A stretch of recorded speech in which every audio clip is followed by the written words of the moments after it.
What is happening? Winter is coming, so it's time for a snow removal video. Welcome back to Long Crack, and it is true, I have removed my fair share of snow in the day. And yeah, we had four trucks with plows and salters on them. So even though we're in like the Cincinnati area where it's kind of like hit or miss, we went, kind of all in. There aren't too many companies that ever get to four trucks around here with plows on them and all that kind of stuff. Plenty of guys are running four trucks mowing grass and mulching and spraying and stuff like that. But when it comes to snow removal, there weren't too many that had more than one or two trucks. We were one of them, and it was a nightmare. I don't know how else to describe it, but I wanted to just show you our very worst account or very best account. I don't know, however you want to say that. But it's this TA gas station right here. So if we zoom out a little bit, I have it on the area calculator right now, so you can kind of see how big it is and stuff like that.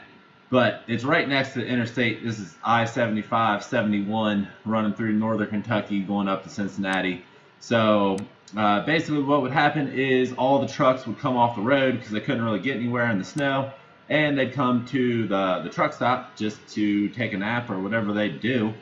And it just created a nightmare if you're trying to remove snow at the truck stop, because there's nowhere to push the snow. And you'll get the idea of what it was like right here watching this. But I think overall we did a pretty good job with this account. We had some issues from time to time.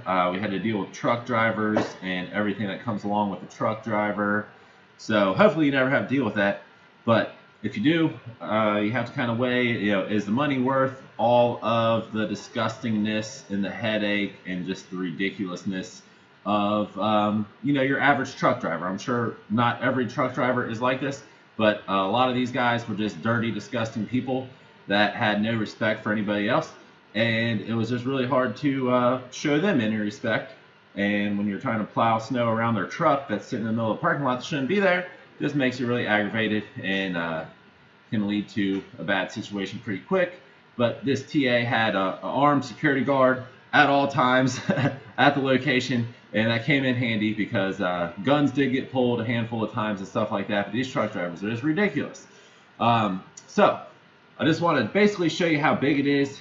So we're looking at 276,000 square feet of parking lot at this place. So it took a lot of salt. Took a long time to plow. This is the main issue. So basically, I'll get out of this view, but this up here is like the gas station. These are where cars would fill up.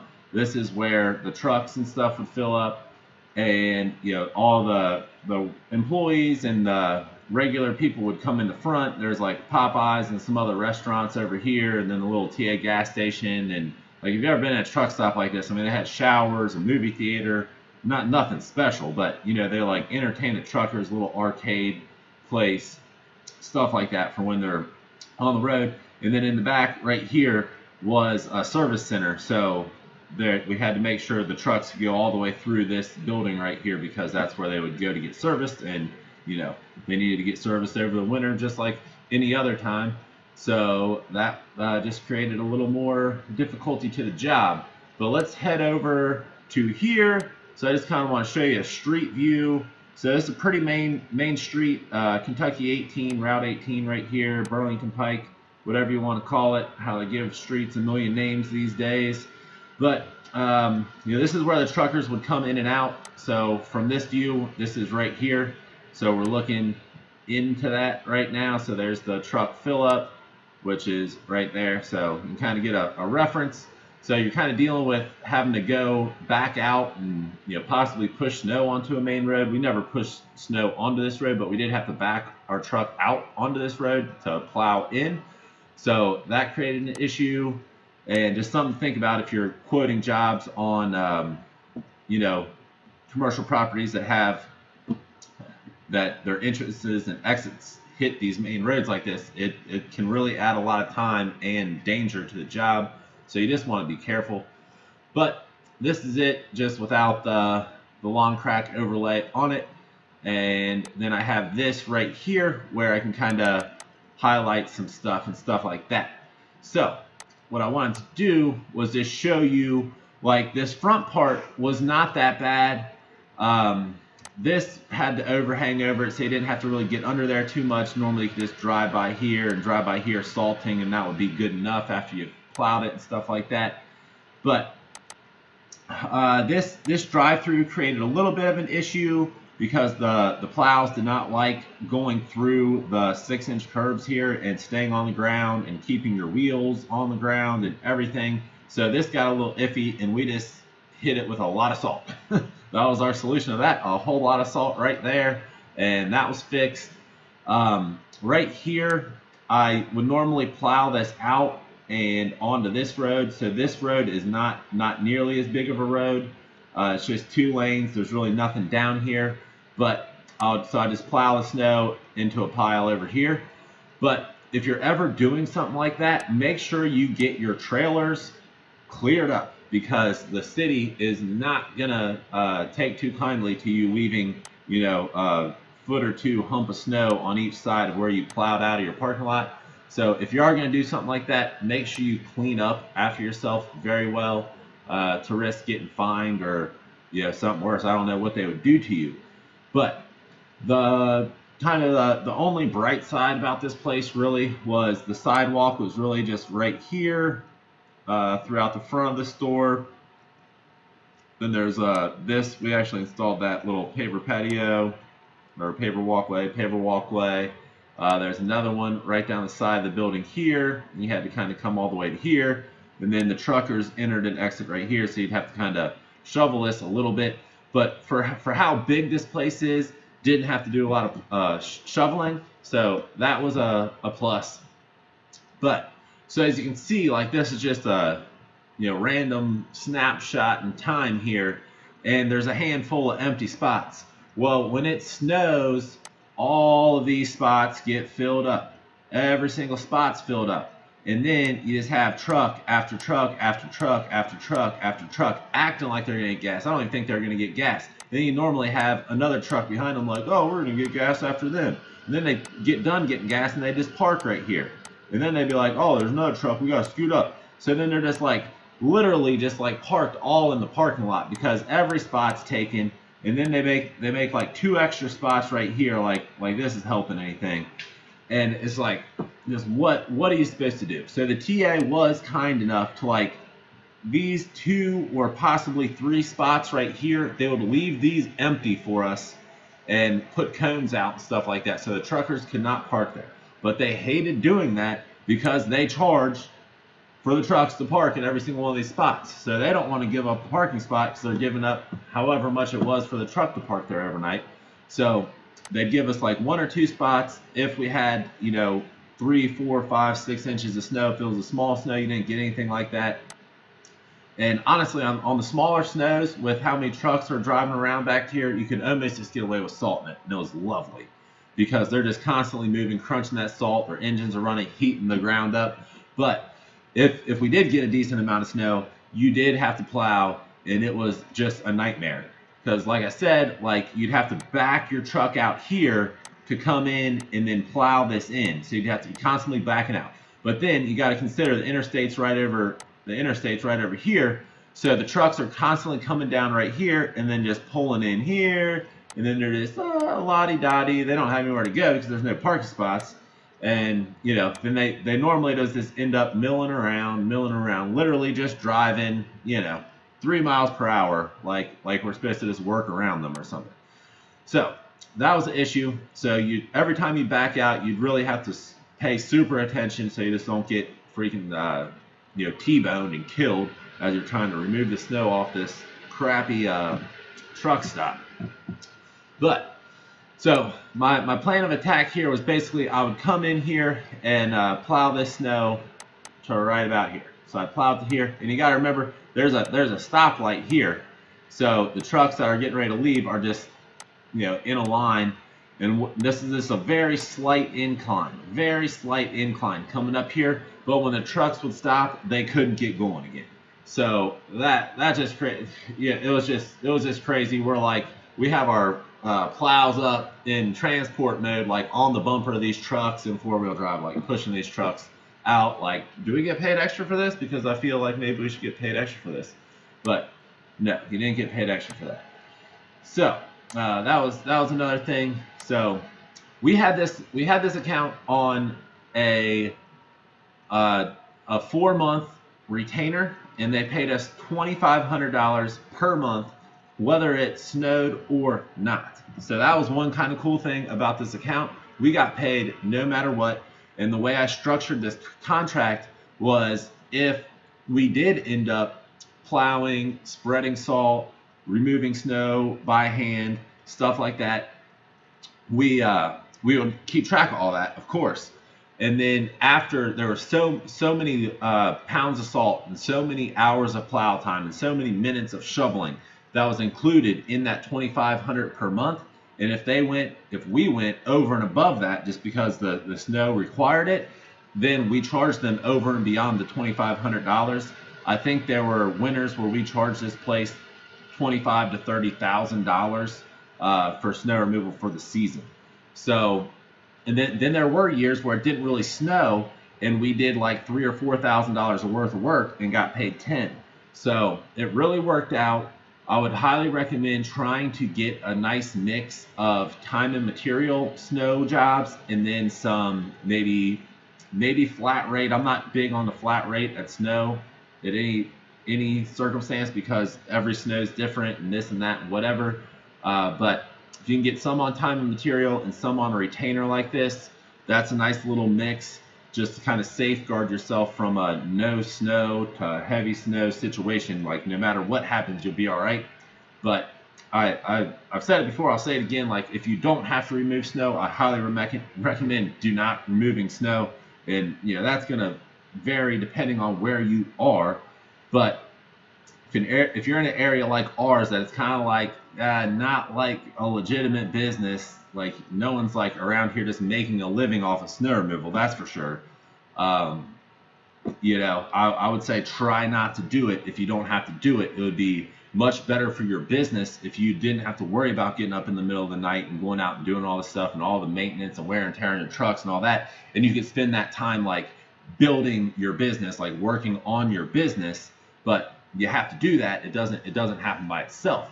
But let's get back to, so I push this snow in here, and I drive the wrong way on this side, and I bring it all down in here, and I make like a pile like right here, and I make like a pile like right around in here somewhere. I'd get it over as far as I could, but I'm just like kind of clearing this section first. And my thought process was just like, let's get it so the trucks can move around, right? So I'd kind of come through here, and I put this pile right here. And then I come around the edge of the trucks, and I'm still going this way, and I'm right up against the edge of the trucks, and I'm bringing this, and I don't have anywhere to dump this off, so I'm literally bringing this all the way over to here. So boom. So this was a pile we make right here. These were just like the TA service trucks. So this wasn't a big deal if we took up these spots. So we'd take up 3, 4, 5 of them, however many we needed, and we just try to push the snow off into the grassed area over here. And no one's really doing anything over here, so it worked out halfway decent. And then we get like a little bit of snow right here, but like I said, they would just extend these spots and make a couple extra spots. So there wasn't much here, but you could do like a little line of snow here. You could do like a little line of snow here, maybe a little line of snow right along the scale. And then there's a little driveway through here. So scale, keep this driveway open, maybe a little line of snow here, get like a little line of snow here. I'd pile some up right here and a little line right here. I mean, it was seriously a nightmare situation. You just didn't have anywhere to put the snow. So I'd come like, in, dump off right here, continue around, push this to here, then I'd come back and I'd get this, and maybe I'd put this right here, or maybe I'd take it right here. But basically, I'm just trying to like keep at least one path around the whole place open at all times for these morons, because they're gonna do something stupid and get stuck, and they're gonna blame it on you and this and that, and it's just crazy.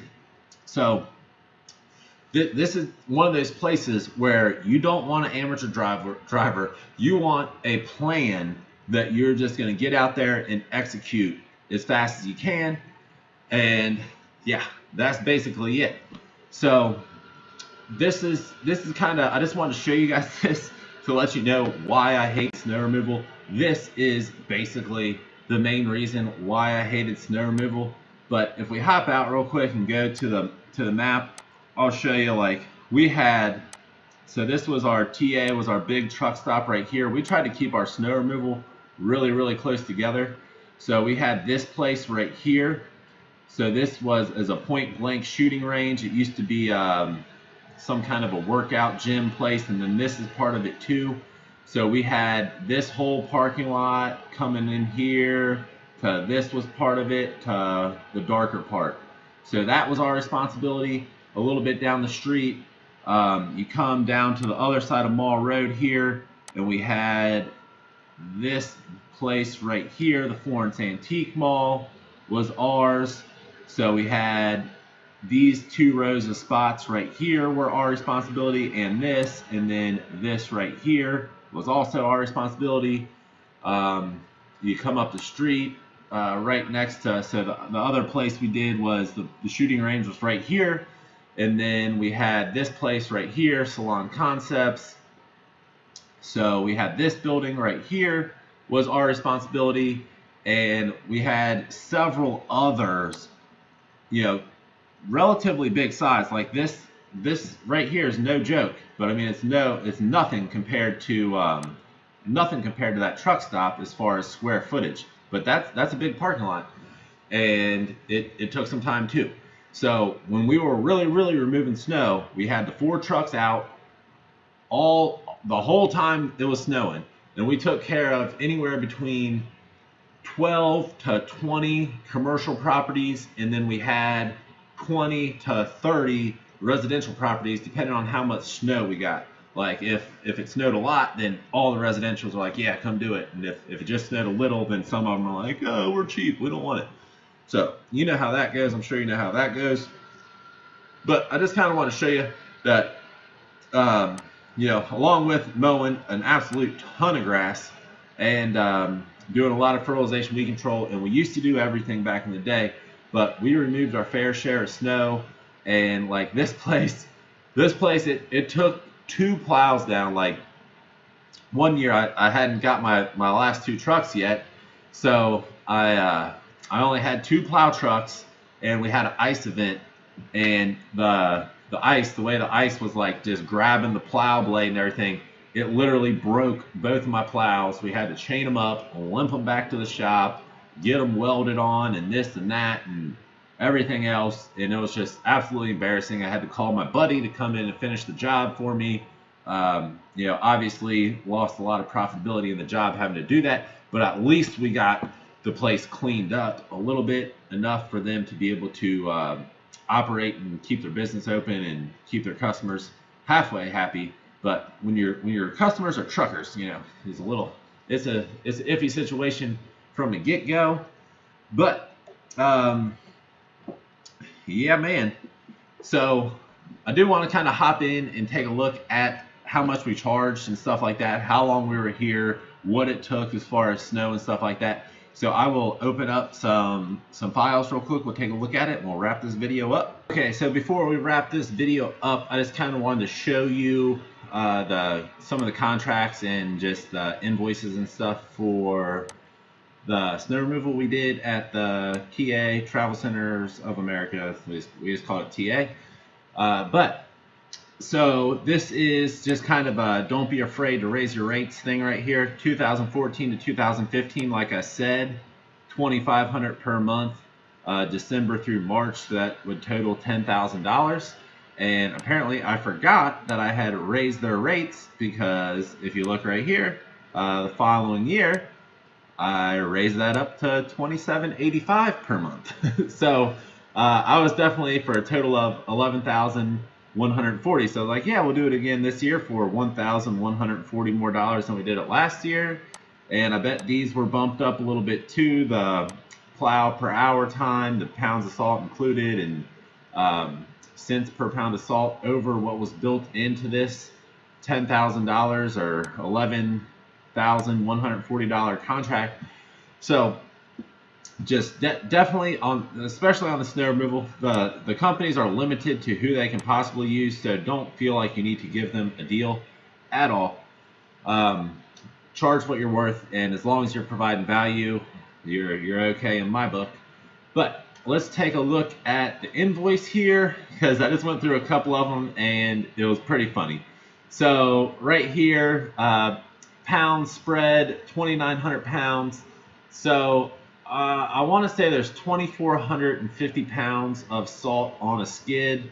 So we are spreading more than a skid of salt on this place at a time. I never got into bulk salt. I really wanted to, but I didn't have anywhere to store it. I didn't have any way to load it, and I didn't feel like spending all that much money on V-boxes when all they do is spread salt, and they take up so much space over the rest of the season. I was like, screw it, we'll just make it work with these tailgate spreaders, and we will just charge according to our time and labor involved in doing it that method. If they don't want to use us, they don't want to use us, and I would much rather stay home anyways.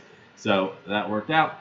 But so I just want to kind of show you this one looks like, because you know we're doing the contract thing, so I guess they just had like a $3,875 balance from whatever, I don't know. A little concerning considering this is February 5th. But this place actually paid all their bills. One of the managers, the GMs here, I absolutely loved her. And really, after she left is kind of when it went downhill. Because I liked her so much, I dealt with all the trash and disgustingness at this place.